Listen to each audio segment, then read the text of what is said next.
Hey, what is going on, everybody? You guys are checking out episode number 159 of the HoopDoctors.com podcast. Of course, I go by the name of Kevin Burke.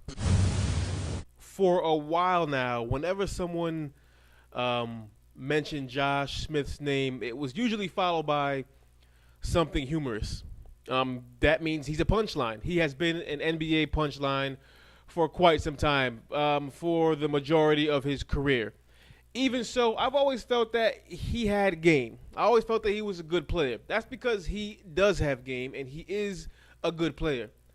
What he doesn't have is discretion. He doesn't know how to contain himself and control himself offensively with shooting the shots, taking the shots that he does. And that's part of the reason why Stan Van Gundy cut him in Detroit a few weeks ago. Listen, the NBA has guaranteed contracts. You got to be a special individual to have a team want to pay you to go away, and you're not even 30 years old yet. That was, of course, the case with Josh Smith. And again, like I said, the man is talented, but there's just something missing. And I'm sitting back as he gets cut by Detroit, and I'm thinking, is he really that bad? You really had to pay him to go away? I mean, seriously? Because when he was coming to Detroit, we thought that Drummond, Monroe, and Smith, oh, my God, the front court of the future. Detroit is going to win multiple championships and all, and they can't get out of their own way, and they cut this man, pay him to go away, essentially. But maybe Stan was on to something, because Detroit was 4-20-something when they got rid of him, and now they're 5-0 since, and the Rockets are 1-3 since. I can't call it. For just about the entire season, Carmelo Anthony has been playing with a sore knee. And now there's talks, again, whether or not he should shut it down for the remainder of the season, because the Knicks, they can't get out of their own way. Who knows if they're going to even reach 10 wins. Now, I've heard people say that, Carmelo's taking the easy way out, because if the Knicks were winning, there wouldn't be any talks about him shutting it down. He would be playing through it. We wouldn't hear any of this. Carmelo cannot catch a break, because if he would have went to Chicago, let's go back to last summer. If he would have went to Chicago, everyone would have said, oh, he's taking the easy way out. He's going to Chicago because he knows he can't carry a team to a championship. But he stays, and now it's like, oh, he just stayed because of the money. Winning is not important. Well, what is it? I mean, this guy can't catch a break. Whenever you're the face of a team like the Knicks, you can't, you're in New York. There's nothing you can do that can please everybody. So he really can't win in terms of what he should do and what he shouldn't do. But at this point, like I said, they're not going anywhere. I think he should probably suit up for the All-Star game. He's more than likely going to start. Give it a couple of weeks as we head into the second half of the season.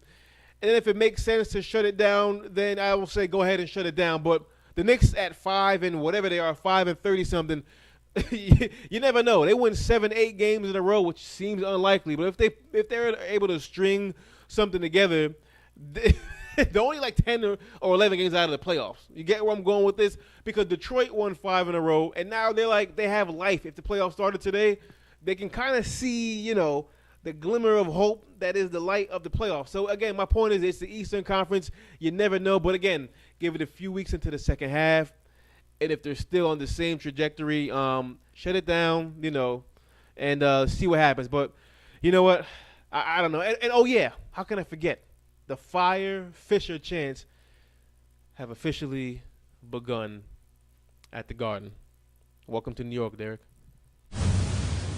LeBron finally made his triumphant return to Miami on Christmas Day, as you know. And first of all, I thought him and Wade, buddy, and all that during the game was a little bit too much. All the hugs and the chit-chat and the laughing and the joking during the game.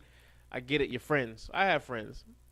But I'm just saying, me personally, knowing myself, if I'm in that situation, I don't know that I'll be dapping and hugging and joking and carrying on as much as they were during the game. And it actually seemed like Wade, at the beginning of the second half, when the lights went out, if you remember, Wade was sitting on the scorer's table. I think he was, adopting my mentality, kind of saying, you know what, I'll get at him after the game.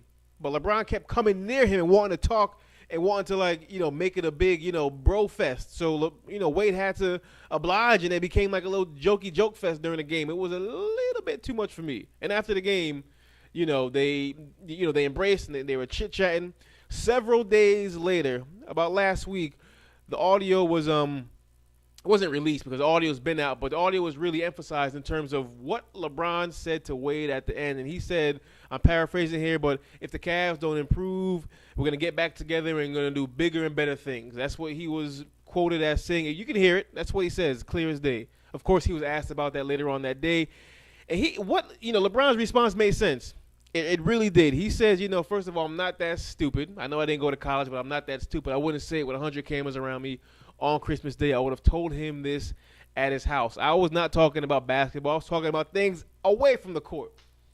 Of course you were, LeBron. Listen, on the surface, that makes all the sense in the world, but that to me sounds like he was covering his tracks. I don't know what to make of that because, listen, I've been accused of being a LeBron apologist dating back to 2010. I don't know why everyone was ready to kill themselves and slit their wrists because the man wanted to go to Miami. I was like, everybody calm down. You're still alive.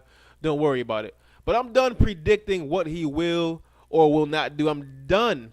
That's not a good business. That's not a lucrative business to be in because I never thought he would have left Cleveland from the jump.